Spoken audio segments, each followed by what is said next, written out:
Hello, Sunday వచ్చిందంటే అందరూ బిర్యానీ చేసుకుంటారు కదా. బిర్యానీ తినిన తర్వాత ఖచ్చితంగా ఏదో ఒక మంచి డ్రింక్ అయితే ఉండాల్సిందే కదా. సింపుల్గా మొజిటో ఎలా తయారు చేసుకోవాలో చూపించేస్తాను రండి. ఫస్ట్ అయితే ఒక గ్లాస్ జార్ తీసుకొని దాంట్లోకి కొంచెం పుదీనా, ఇంకా గ్లాస్ జార్లోకి హాఫ్ వరకు ఐస్ క్యూబ్స్ అయితే వేసేసుకోవాలి. ఇప్పుడైతే దీంట్లో ఒక హాఫ్ లెమన్ అయితే స్క్వీజ్ చేసేసుకొని ఆ లెమన్ కూడా దాంట్లోనే వేసేసుకోవాలి. నెక్స్ట్ వచ్చేసి ఇదైతే మెయిన్ ఇంగ్రీడియంట్ లెమనటో. నేనైతే లెమనటోతో చేస్తాను.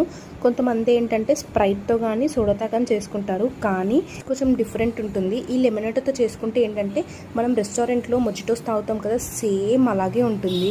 వరకు ఐస్ క్యూబ్స్ వేసేసిన తర్వాత ఇంకా ఫుల్గా అయితే ఈ లెమనటో మనం దాంట్లో ఫిల్ చేసేసుకోవాలి. అన్నీ వేసేసిన తర్వాత ఒక్కసారి మనము ఈ పుదీనా లెమన్ వేసాం కాబట్టి మొత్తం అంతా మిక్స్ చేసేసుకోవాలి. లంచ్ చేసేంత వరకు ఇది ప్రిపేర్ చేసుకొని ఫ్రిడ్జ్లో పెట్టేసుకొని లంచ్ అయిపోయిన వెంటనే ఫ్రిడ్జ్లో నుంచి తీసుకొని తాగితే అబ్బా ఎంత రిఫ్రెషింగ్గా ఉంటుందో.